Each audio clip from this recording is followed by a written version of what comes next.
此时那6名老道明显已经跟不上李长寿的节奏了，但是玉帝能够精准卡点送来助攻，并做好了站在局外拉偏架的准备，实属不易。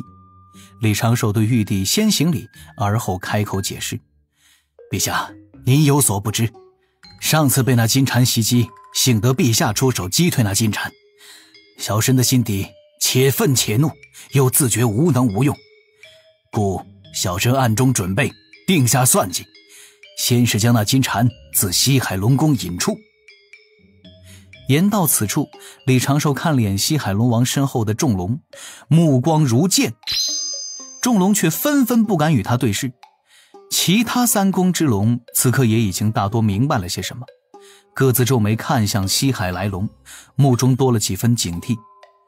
4位老龙王依然是沉默不语，各自坐在那儿宛若石塑。李长寿继续道：这金蝉乾坤神通堪称一绝，逃跑追踪颇为厉害，小神全力出手，将那金蝉引入提前布置好的大阵中，以神通术法希冀瞬息杀之。然金蝉有一招金蝉归鞘的神通，小神的一招只能将它打成幼虫状，刚要补一刀的时候，发生了何事？玉帝不由问道。各处的目光也都已经汇聚在李长寿这儿。李长寿面露感慨，双目迷离，长叹一声：唉。突然间，天地满是霞光，一道身影出现在了云上，漫天都是祥云，各处都是祥瑞。那竟是一位西方教的大慈大德圣人老爷突然现身，言说这金蝉曾袭西方教圣人金身，故须还西方因果，将金蝉带了回去，让人好生看管。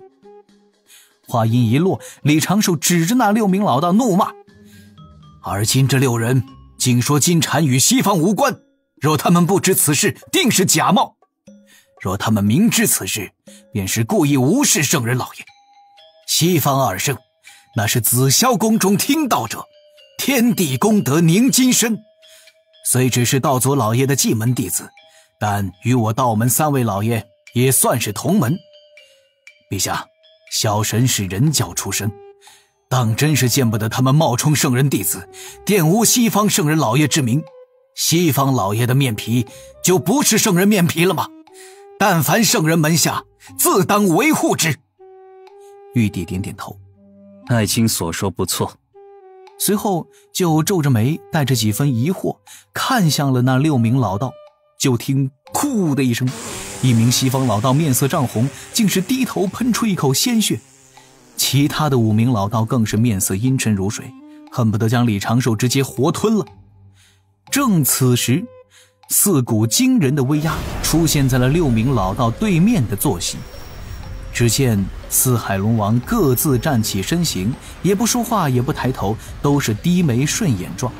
但是这4位老龙王身后，宛若有4条苍龙龙首的虚影，注视着6位西方来人。龙气何其霸烈！龙王者，祖龙之子孙也。此时龙王的表态至关重要，他们完全可以躲在一旁不吭声，让天庭与西方各凭本事斗法，而后做出最符合龙族利益的选择。但是他们此刻站了出来，威压西方来人。由此可见，在龙族的眼中，李长寿这个海神给天庭增加了颇多权重。和神，一名破衣老道挤出一个微笑。此事应当是二老爷未曾对我等言说，还请海神。我刚才并未提哪位老爷，道友如何知是西方教2教主圣人老爷带走的金蝉？各位莫非之前明知此事，却又在这天庭重地，在玉帝陛下面前胡搅蛮缠？西方6个人顿时不知该如何回答，各自疯狂交换眼神。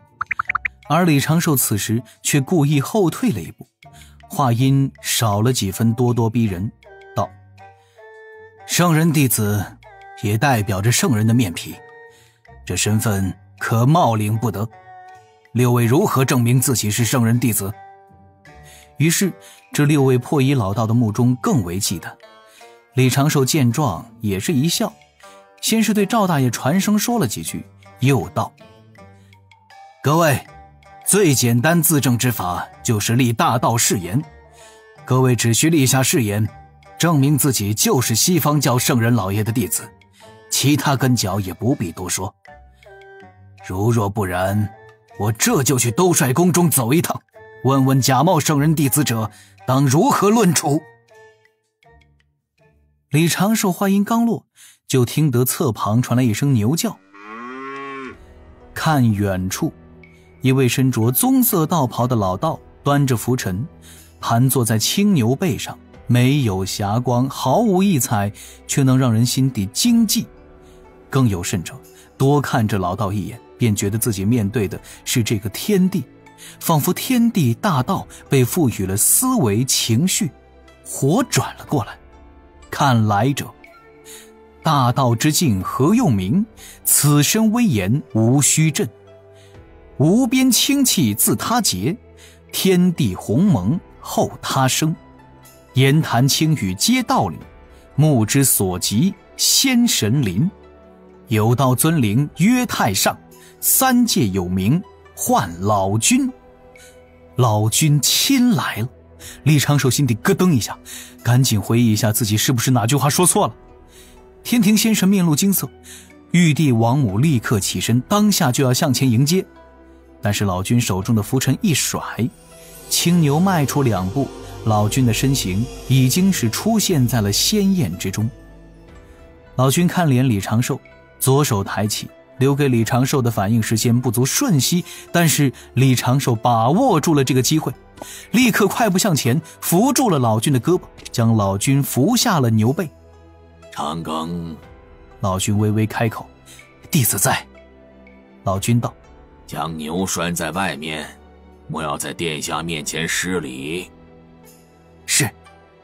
李长寿答应一声，牵着牛就向外走，此时已经是健步如飞。玉帝王母向前行礼，请老君上座，又赶忙在宝座旁边加了个蒲团，位置更在玉帝王母宝座稍后方。老君并未多说什么，对玉帝做了一个道揖，去了蒲团端坐。那6位西方教圣人弟子此刻已经是闭嘴不言，各自低头，不敢去看老君半眼。四海龙王各称老君，各路仙神齐齐拜过，赵公明也凑向前行礼，也是直喊老君，不敢喊大师伯。仙宴外，李长寿伴着青牛到了一处大石旁，麻溜地拿出一根仙绳系在青牛的鼻环上。青牛弱弱的口吐人言：长庚师兄，其实不用，真栓。蟠桃宴外，青牛整张牛脸都写着郁闷2字，趴在那颗被仙绳缠了一圈又一圈的石头旁边，牛尾略微有些无聊地晃着。长寿，哦不，大法师叮嘱过要称呼长庚师兄。长庚师兄做事也太稳健了些，老君随口一句话就要执行到底。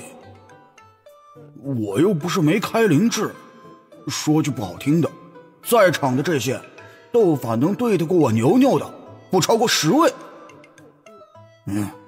算了，坐骑也要有坐骑的样子，被拴在哪儿就在哪儿歇会儿。青牛张开牛嘴，后间出现了一口漩涡，其内又飞出了一颗蟠桃，又闭口咬碎，舒服地咀嚼起来。蟠桃宴内，拴完牛的李长寿快步回返，刚踏入仙宴外围，就明显地感觉到这里的氛围已经是十分的凝重了。原本那些还算是放松的龙龙，一个个都是正襟危坐，面色紧绷。四海龙王也是一改此前低眉顺眼的模样，露出了少许温和的笑容，颇有长者之风。玉帝和王母反倒与之前毫无二致，前者威风八面地坐在正中宝座，后者仪态端庄，在侧旁相伴。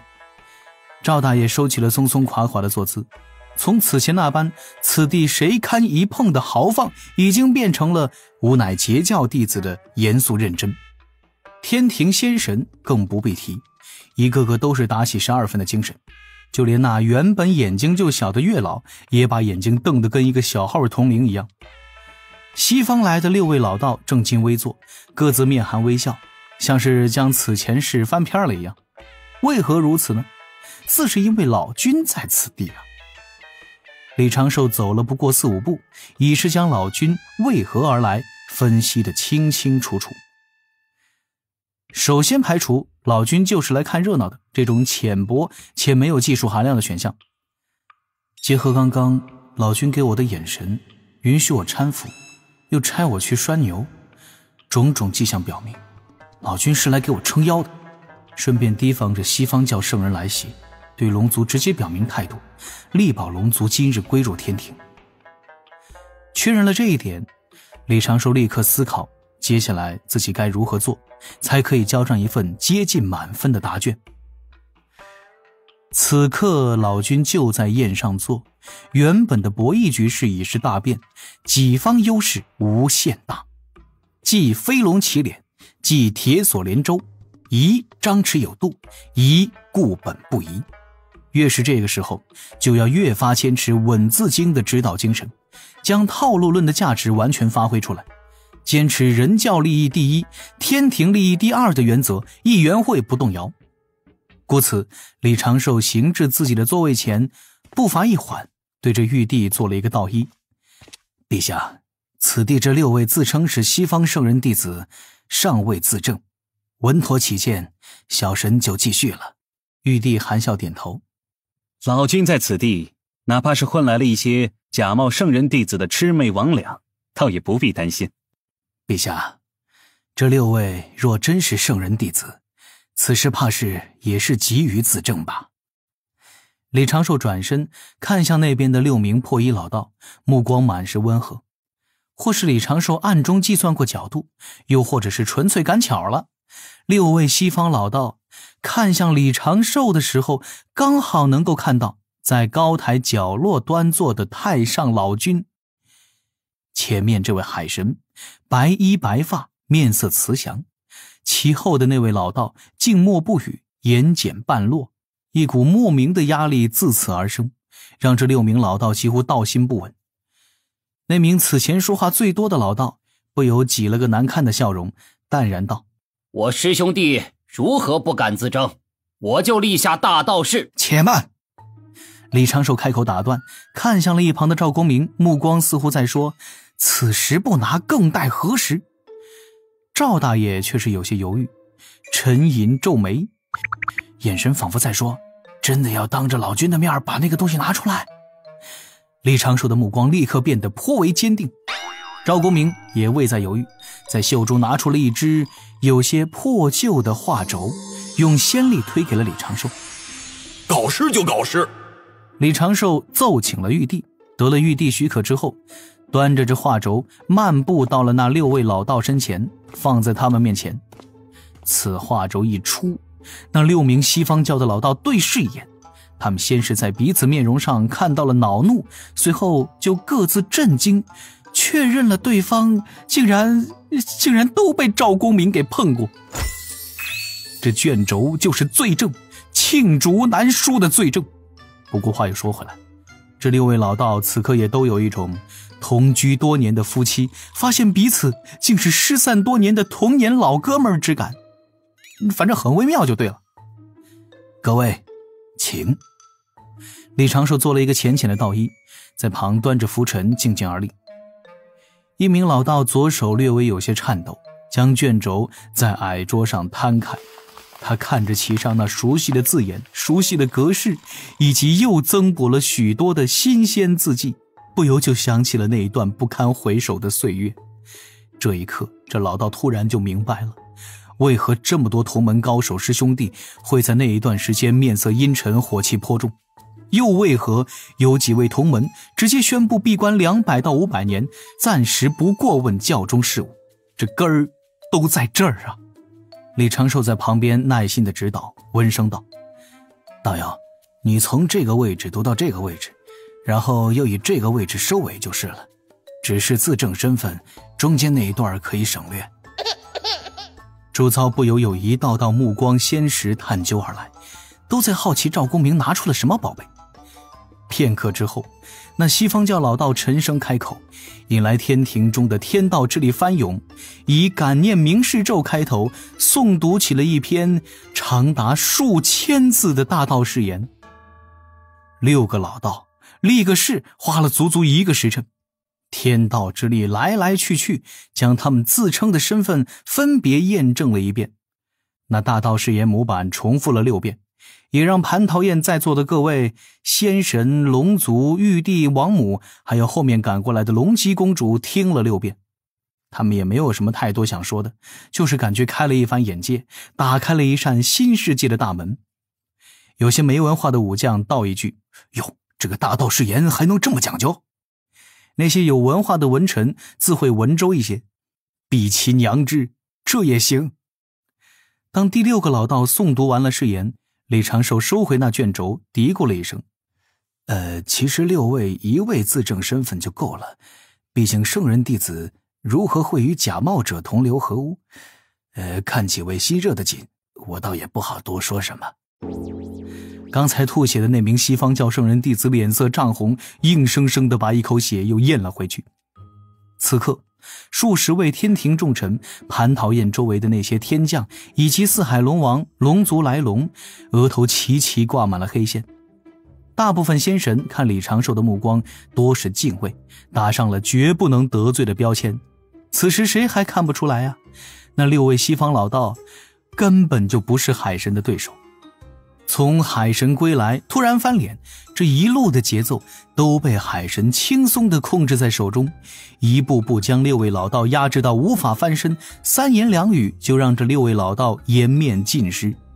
甚至老君前来都未能影响到海神大人的半点发挥。